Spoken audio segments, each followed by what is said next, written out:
Olá, meu nome é Rebeca, eu sou professora de História e especialista em Psicopedagogia.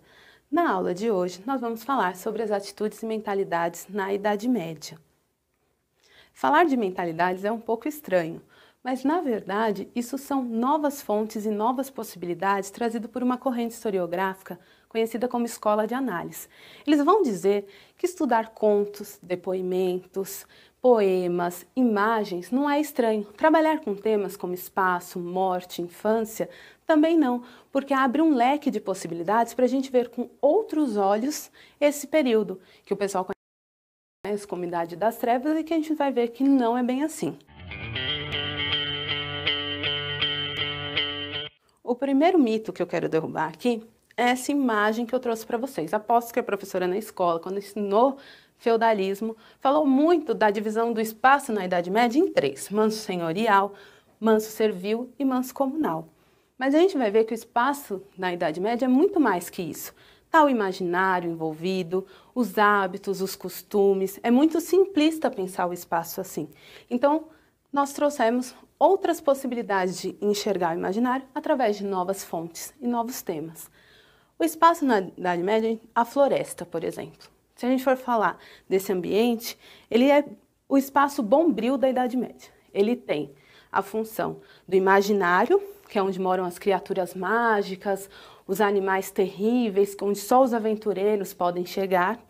E aí, ele tem uma função, né, do imaginário. Ele pode ser o local de lazer do nobre, nas caçadas, e até o local de sobrevivência do camponês.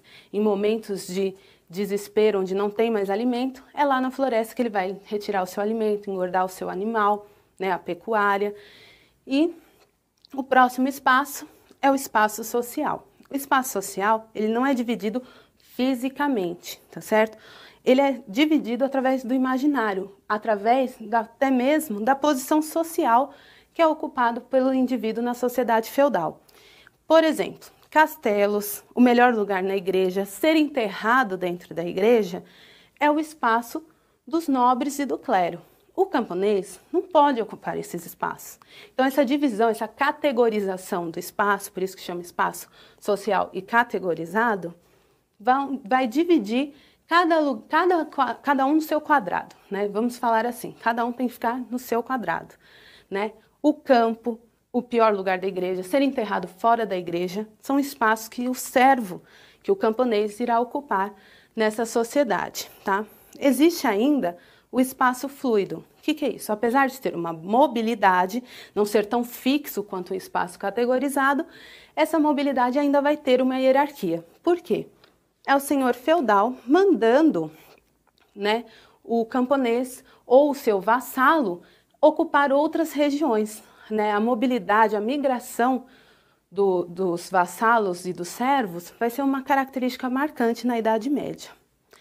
E por fim, as cidades medievais. Esse é o primeiro ponto, o primeiro passo para a mudança, porque as cidades medievais vão ser o oposto do feudo, né? Elas vão representar tudo que é diferente do feudo. Primeira coisa, ela não vai ser baseada nas leis da igreja, ela não vai ser formada através de guerras ou tratados. A principal economia é o comércio, não é a agricultura. E aí começa esse afastamento com a igreja, vai ser um marco importantíssimo com o surgimento das cidades. Com o tempo não é diferente, o tempo também é religioso e vocês vão perceber que toda essa divisão está marcada por essa divisão social e religiosa. O tempo histórico é um tempo linear e contínuo e ele é pré-determinado. Então ele tem começo, meio e fim. Começo já se sabe o que é a criação, a Gênese, Adão e Eva. O meio é a vivência na Idade Média, que é uma espera para o fim, já é a espera do juízo final. Então não tem esperança aí, é pré-determinado. Por isso o apego com a igreja e com o tempo material, tá certo? Esse tempo material vai ser marcado por ligar os fatos que acontecem no presente com as datas ligadas com o passado religioso, né? Então, por exemplo, tal batalha aconteceu no dia de São João, né? Aconteceu uma invasão no dia de Natal. Então eles vão começar no dia do nascimento de Cristo. Então eles vão começar a misturar, fazer um cronograma dos acontecimentos e ligar com o presente. O tempo da dominação é esse tempo social, que vai dividir, né, que vai separar o tempo do camponês e o tempo dos nobres. E quem vai ditar esse tempo, olha que engraçado, é essa elite, são as classes dominantes, o clero e o senhor feudal. Tanto que nesse tempo de dominação está incluso o tempo de trabalho, o tempo que o camponês tem que esperar, plantar, colher, esperar as estações para cumprir o segundo tempo, que é o pagamento de dívida, o tempo de pagar o senhor feudal pelo empréstimo da terra. E, por fim, o tempo comercial. Apesar de, no começo, ele ter essa influência da religião, aqui também começa uma transformação, como na cidade medieval. Ele começa a se tornar laico, deixa de ser um tempo religioso para se tornar o tempo do comércio. Outra questão muito trabalhada no imaginário medieval são as utopias. É muito interessante a gente reparar que as utopias vão ser o oposto da realidade medieval. Então, se nós temos na realidade medieval fome, na utopia teremos a abundância. Se nós temos injustiça na realidade, justiça na utopia. Na realidade medieval, o mundo é masculino. Na utopia, o feminino vai aflorar. E a realidade medieval de sofrimento será compensada pela utopia do paraíso. Como já dizia Maia, as utopias são sonhos, desejos que inspiram a ação coletiva, né? Então, assim, a fome vai se basear, por exemplo, no mito da cocanha, né, onde até o sexo é em abundância, né? A injustiça vai ser compensada pela justiça em personagens como Robin Hood, que rouba do rico para dar aos pobres. Aqui nós podemos encaixar até o amor cortês. Por quê? Ele é antimatrimonial, ou seja, ele vai apoiar o amor dos amantes. Então, essa figura feminina que quebra as regras do casamento e tem um encontro com o amante, como é o caso do Tristão e Isolda, e também a mulher cumprindo papéis masculinos, como é o caso da Joana d'Arc, né?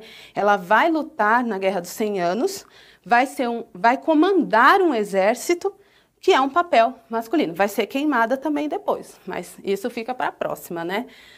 E a mãe de todas as utopias, porque no paraíso tudo isso aqui vai sumir. Então, por isso que ela é matriz de todas as outras utopias. Ela vai dar origem, né? No paraíso não existe fome, não existe injustiça, não existe masculino nem feminino, as pessoas serão assexuadas, né? E não haverá o sofrimento. Então, ela é geratriz de todas as outras utopias. Aqui é uma cena do filme de 2006, Tristão e Isolda, onde você vê o Tristão, sobrinho do marido de Isolda, né? Eles tomam uma poção e acabam se apaixonando, né? E não conseguem controlar esse amor. Assim como Romeu e Julieta, esse amor acaba em morte, tá? Já contei o final, não tem o que fazer. O nosso próximo passo é a infância na Idade Média. São todos temas, como vocês puderam perceber, marginalizados. Vocês já imaginaram o que acontece com a criança na Idade Média?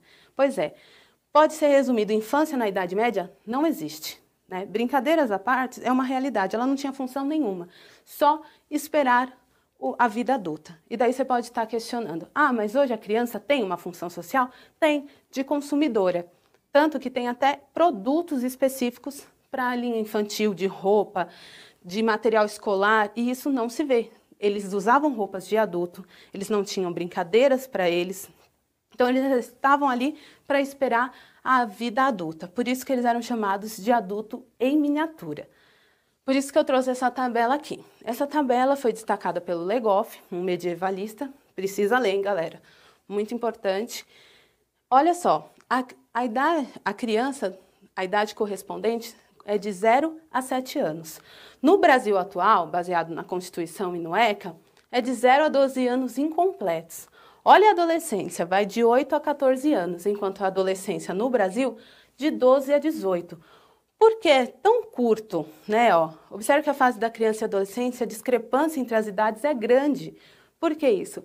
Crescer era um imperativo da criança na Idade Média. Se ela conseguisse sobreviver ao nascimento, ela já era uma vitoriosa, ela precisava rapidamente crescer, começar a ter uma função na sociedade medieval por uma questão de sobrevivência, porque não tinha conceito de família. A família não ia cuidar dela, como é o caso de hoje, mulheres e homens que vivem na casa dos pais até os 30 anos. Eles não tinham condições de sustentar, então tinham que passar para frente mesmo. E para começar a nossa parte final aqui da aula, nós temos a morte na Idade Média, tá? Na Alta Idade Média, a morte era natural, as pessoas tinham que ter um tempo para pedir perdão dos seus pecados, eles eram enterrados em valas comuns. O rito da morte era a espera do fim, como no tempo histórico. Isso vai começar a mudar, e daí eu quero que vocês reparem nessa imagem, que nós temos aqui um rico e um pobre moribundo, estão morrendo, estão na reta final. Entretanto, quando eles finalmente fecham os olhos e morrem, o rico está indo para o inferno imediatamente, enquanto o outro, o humilde, o pobre, que teve bons comportamentos em terra, já está no céu e o clérigo está agradecendo a santa pela ajuda prestada, enquanto ele está sendo levado por demônios. Esse quadro resume o que mudou da Alta para a Baixa Idade Média. Na Baixa Idade Média vai ser uma provação. Por quê? Seu comportamento terreno e sua ligação com a igreja, porque é a igreja que faz esse intermédio, que vai definir para onde você vai. Se você vai para o céu ou se você vai para o inferno. E o castigo é imediato, você não espera o juízo final. Você fechou o olho, já está aqui, ó, os demônios te pegando. Então já tem como saber para onde você vai. E sem a intervenção da igreja você não consegue. Por isso que nesse quadro aqui, o clérigo que estava fazendo uma oração pelo moribundo agradece a santa por ele ter ido para o céu. Então aqui resume o que aconteceu na Baixa Idade Média, né? Essa morte era uma coisa de provação e não mais natural, ok? Eu quero que vocês reflitam o seguinte: para o homem medieval, a realidade é a cristandade. É em função dela que o cristão define o resto da humanidade e se situa em relação aos outros. A igreja vai estar presente em todos os lugares na Idade Média. Mas essas novas fontes, essas novas possibilidades, trouxeram outras visões sobre o cotidiano dessa sociedade. Isso é importantíssimo. Por isso você, pesquisador, quando for olhar, olhe para as outras fontes, outros temas marginalizados com carinho, porque é ela que vai enriquecer a pesquisa, ok? Obrigada, nós terminamos mais um tema. Leiam o material, acompanhem os materiais complementares, tá? E até a próxima.